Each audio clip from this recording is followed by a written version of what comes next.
मेरे साथ मेरे दो सहयोगी जुड़ रहे हैं, सीधा उनका रुख करेंगे। अशोक सिंघल गुवाहाटी से जुड़ रहे हैं, पारसदामा मुंबई से। सबसे पहले अशोक, आपके पास आते हुए, जिस तरह से महाराष्ट्र में सियासी भूचाल आया हुआ है, उसके बीच आधी रात को एक अहम मुलाकात हुई जो सुर्खियां बटोर रही है। ये मुलाकात देवेंद्र फडणवीस और एकनाथ शिंदे के बीच हुई। क्या जानकारी इस मुलाकात से निकल कर आ रही है और ताजा हलचल गुवाहाटी में क्या नजर आ रही है? देखिए, गुवाहाटी की अगर बात की जाए, पूरा का पूरा जो बागी गुट है एकनाथ शिंदे की लीडरशिप में, वो होटल में डटा हुआ है और यहीं से वो लोग पूरी रणनीति बना रहे हैं। हालांकि एकनाथ शिंदे परसों रात को देर रात पहुंचे थे बड़ोदरा, वहीं पे देवेंद्र फडणवीस पहुंचे और कहा जा रहा है कि अमित शाह भी वहां मौजूद हो सकते हैं। लेकिन आगे की चीजें जो होगी, क्योंकि शिवसेना आर पार की लड़ाई के मूड में आ गई है। 2-3 दिन पहले उन्होंने इमोशनल कार्ड खेला, लेकिन अगर कल का घटनाक्रम देखें तो पूरे एक्शन में है शिवसेना।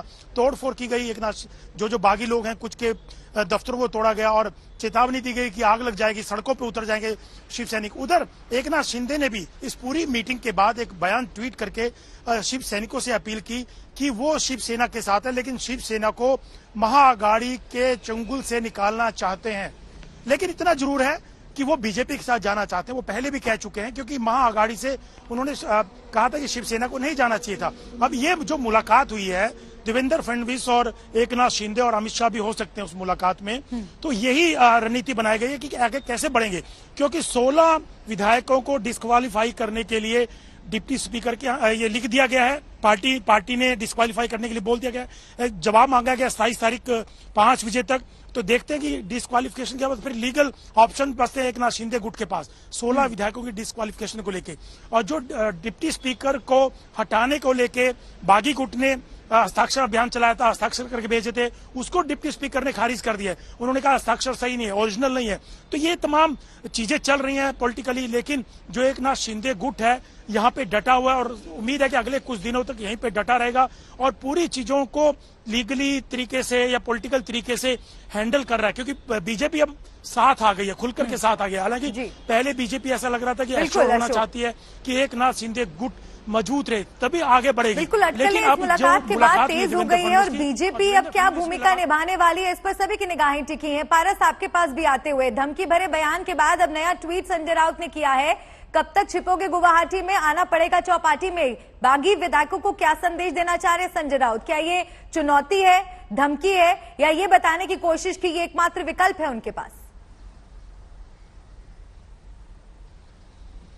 मलिका, ये डायरेक्ट अटैक है। गुवाहाटी में जो रेबल्स एमएलए बैठे हैं, जो बागी एमएलए बैठे हैं, विधायक बैठे हैं, उन पे डायरेक्ट अटैक किया है संजय राउत ने। हम पिछले 3-4 दिन से देख रहे हैं किस तरीके से पहले ऑफेंसिव खेल रही थी शिवसेना, अब फ्रंट फुट पे आके जो है जवाब दे रही है, कॉम्बैट मूड में है शिवसेना। कल हमने देखा एक तरफ आदित्य ठाकरे थे, उन्होंने कहा कि किसी को भी माफ नहीं किया जाएगा और हम इसी तरह खड़े रहेंगे, जिस तरीके से हम सालों से खड़े हैं, शिवसेना वैसी ही रहेगी। वहीं संजय राउत लगातार अटैक कर रहे हैं, लगातार उन्होंने कहा है कहाँ जाओगे, आपको वापस तो आना ही है। वहीं आज सुबह फिर एक बार संजय राउत ने अपने तरीके से एक ट्वीट किया है और वहां पे नरहरी का फोटो है नीचे, जो डेप्यूटी स्पीकर है, और ऊपर उन्होंने लिखा है कब तक छुपोगे गुवाहाटी में, आना ही पड़ेगा चौपाटी में। इसका मतलब यह है कि कुछ भी कर लीजिए, आपको आना तो मुंबई है। और फ्लोर टेस्ट हो या फिर जो उन्होंने अर्जी दी है खारिज करने की, उस समय आपको आना तो पड़ेगा मुंबई। तो आप जब मुंबई आएंगे तो हम अपने हिसाब से आपसे सवाल जवाब करेंगे और अपने हिसाब से जो है आपको जवाब देंगे। आप यहाँ से गए तो हैं, बट आपको आना जरूर मुंबई में ही है, क्योंकि सारी राजनीति मुंबई से ही चलेगी।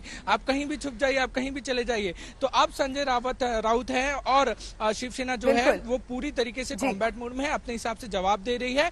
एक तरफ आदित्य ठाकरे हैं, एक तरफ उद्धव ठाकरे हैं, महाविकास आघाड़ी सेना है, और विधायकों को मनाने की कोशिश की जा रही है, किस तरह से उनसे संपर्क साधने की कोशिश उद्धव ठाकरे कर रहे हैं, इस पर भी नजर हमारी बनी हुई है।